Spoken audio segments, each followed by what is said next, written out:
Drip campaigns.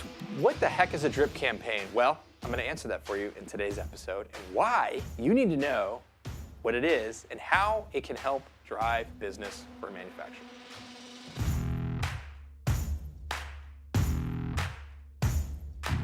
Welcome to IndustrialSage, a free video podcast series all about digital marketing for industrial manufacturers. Hear interviews with your peers and find out how they're solving the same challenges that you might be facing in your own field. Coming to you from the Optimum Production Studio in Atlanta, Georgia, this is IndustrialSage. Okay, so drip campaigns, we've heard about this. What the heck is a drip campaign? Let's just answer that, and then we'll talk about what it is and how you can set it up and why you need it. Essentially, a drip campaign is think of it like an email campaign, right? Where you're sending information, you're educating a prospect, but over a period of time, and you're doing it very slowly. So it comes from, think of like when you go make coffee, you put in the coffee grounds and you put it in there and you pour the water in there. What happens is it slowly drips out and it comes out and it's refined and it's great and it's amazing. Versus dumping it in there all at once and everything, coming out, that you have that filter in there.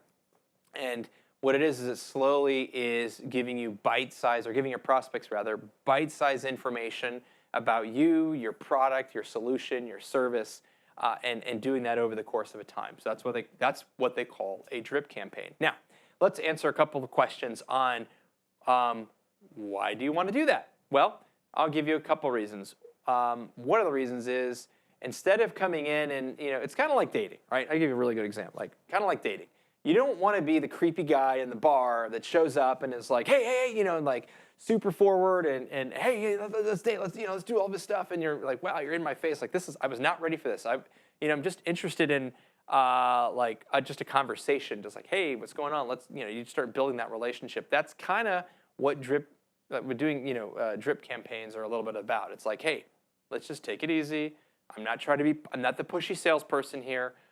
Let's just develop this relationship. And what I'm going to do is I'm going to send you some valuable information over the course of, could be days, could be weeks, could be months, that really help you solve challenges that you've got in your in your industry. Let's say you're a product engineer and we're selling a service, or let's say we're selling to other manufacturers. We've got a weighing and inspection tool. Okay, so let's say I'm just going to do a real-world example. Let's say we've got it's for food service, and it's like inspection equipment that makes sure there's not like metal inside food when it's going out, because that can be really bad.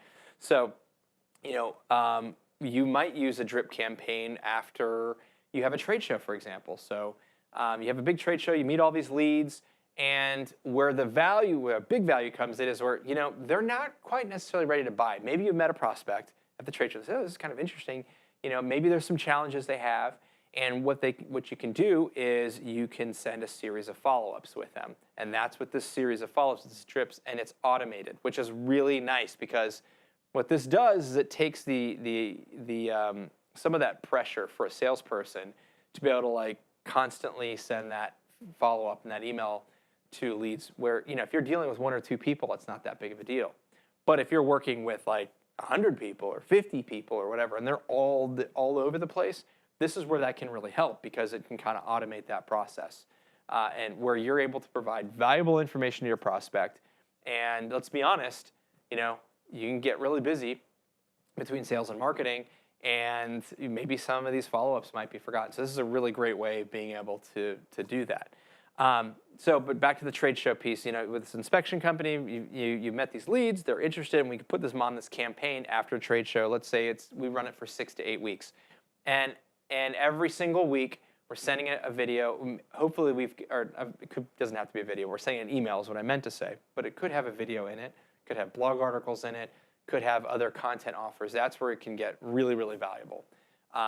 Whereas you send the first drip email is, hey, just want to talk to you. At our trade show, we were talking about, your use case where you've got a challenge with, issues with, your quality control is just kind of across the board. It's not there.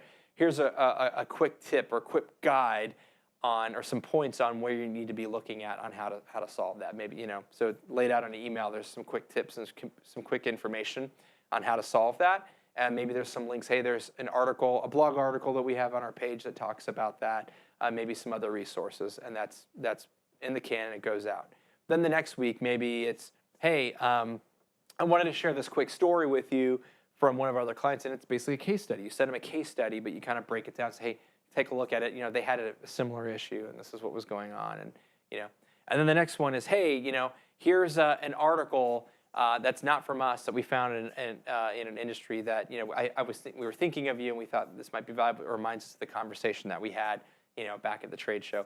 And anyways, it keeps kind of going, and you keep setting up stuff, and the whole goal is to kind of move them from that what we would call like an MQL, marketing qualified lead, somebody who is kind of interested in what we've got going on, but definitely not sales qualified yet. They're not, it might not be the right time, or they might not necessarily be convinced quite yet that you're the best, service provider or solution provider. So we just want to move them from there over to that SQL, to the point where, like, you know what, this is really, like, you've sent me some really great information. This makes a lot of sense. Yeah, let's have a deeper conversation. Yeah, I want to talk a little bit more about this challenge that we've had, and kind of go from there. So in a nutshell, that's kind of how drip campaigns work. And then you can use them just in many different applications. So I just gave you that trade show example as one. Another really big one where you see, and this is kind of core to inbound marketing and content marketing, is, if you've got, they work really, really well if you've got anchor content that is attached to it. And what do I mean by that? So if you go to IndustrialSage, I'll give you a really good, you can go to IndustrialSage, and you go download our insights report. So we have a very valuable, we think it's valuable, a lot of other people do too, very valuable survey that we did with 150 manufacturers. It was like 156. We asked them a bunch of questions. It was like 50 questions about what they're looking to do for marketing for 2019, what they found was their best tactic, their least best, their worst, where they were looking to spend budget for 2019, all these different things to get some idea, so you can kind of create a little bit of a benchmark, say, hey, this is where we are against the competition, everybody else.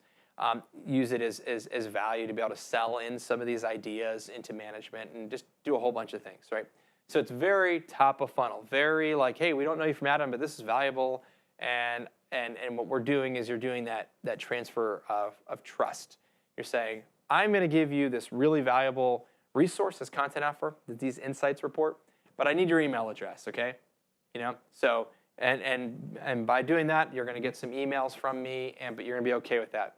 Hopefully, this report is so valuable that you're like, okay, yeah, I don't like this is helping me out. This is awesome. So that's what I mean by having some anchor content. So if you go to IndustrialSage, you go to the insights report, and you download that, we'll ask for your email address. And then what's going to happen is we have a series of emails that are going to get spit out every 4 days, I believe, 3 or 4. Don't quote me on it. One of you can tell me what it is. I can't remember right now. But you're going to get these emails that are going to get dripped out. And every single email actually refers back to that content offer. So what we've done is we've kind of broken down a little bit of the process in terms of that report. So we talk about, it's all around digital campaigns and different things. And so the first email you get is like, hey, thanks for downloading. Let us know if you have any questions, yada, yada, yada. And we take some stats from there. So, okay, stat, we found X%. I can't remember off the top of my head, so it's been a minute. 70% of manufacturers said that they have a strategy, or they're developing a strategy for their digital sales, for 2019. And then we go into a line like, okay, well, why is this important? And then some ways for those maybe who haven't developed a strategy, on how they can do that. Here's some tips on how to do this, and this is where you need to start. There's 3 articles. Here's 3 blog articles that you can read that talk about, personas and how persona development is important to your strategy. Well, what's persona development? Here's an article that you can read right about it here. And so we have just a whole series of those, and those get dripped out over a period of time. So that's one example or another example rather, on how you can do that. Anchor content. So you're starting that relationship, giving somebody something valuable. It's kind of like that date, right? You do a date, you're going to you're gonna go out to dinner, do whatever, and it's something of value. It's like, hey, and then maybe there's subsequent phone calls and different things that happen. Maybe there's a second date, and that could be another piece of content offer. So I'm going to stop before I get too creepy with all the dating analogies, but I think you get the point. So that essentially is a drip campaign in a nutshell. And if you guys aren't doing them, there's you need to do that. There's a bunch of different names. Email marketing is considered part of you can have drip campaigns considered in there, but essentially it's really using email to continue on a conversation, to give small little doses of information to people over a period of time versus fire hosing somebody and saying, hey, I'm going to tell you everything about our product. It's amazing. You want to buy from us. You're going to love it. We have so many people that are doing this, and you're just going to want it right now. I'm going to tell you for the next hour, and it's going to be amazing. Well, that's not necessarily how we buy right now. Some people may respond to that. You may have certain people that are like, hey, I've got a problem and I need a solution today. I need it now. That's great. And when that happens, guess what? You jump the line, you talk to a salesperson, we go. But a lot of people, and most, are not at that point. They're not ready. This is where these can be really helpful to kind of nurture them, is another word, to the sale. This is great for trade shows. This is great for when you have content on your website. This is great for a webinar. Let's say you have a webinar, and then afterwards you can follow up with it and try to get them to a point of where they're ready to purchase or at least have that conversation. So that's kind of where you need to be thinking with it, because a lot of times, you generate these leads and it's all exciting and then nothing happens. If they're not ready to buy, salespeople go chase those leads down, and then everyone else just kind of like falls to the wayside, and then they're on a spreadsheet in Susie Q's drawer somewhere, and where is that? I don't know. So drip campaigns, that's what they are. That's why you need to use this is how it's going to help to grow your business and help to generate more leads and more business activity. Is you guys are likely doing a lot of activities. This is just a way to keep people engaged and continue to have conversations with them. And so hopefully this was valuable for you. If you have any questions, love to answer them. You can reach out to us, industrialsage.com/questions. We'd love to answer them for you. If you're listening on iTunes or any of the other podcasting tools, we'd love a review. If you're on social media, hey, share our stuff, comment, we'd love it. And thanks for listening. If you're not part of our email list, talking about email, go ahead, you need to join. And I'll tell you why, because we've got a lot of great content, a lot of other value that you're not hearing or necessarily seeing on the main page of the website. So we send stuff out all the time. So you just go to our website, IndustrialSage.com, and there'll be areas where you can subscribe. I think on the right, there's a bar there. Something will pop up inevitably asking you to do this. Do it, and we'll go from there. So thanks for listening / watching, and I'll be back next week with some more Industrial Sage content.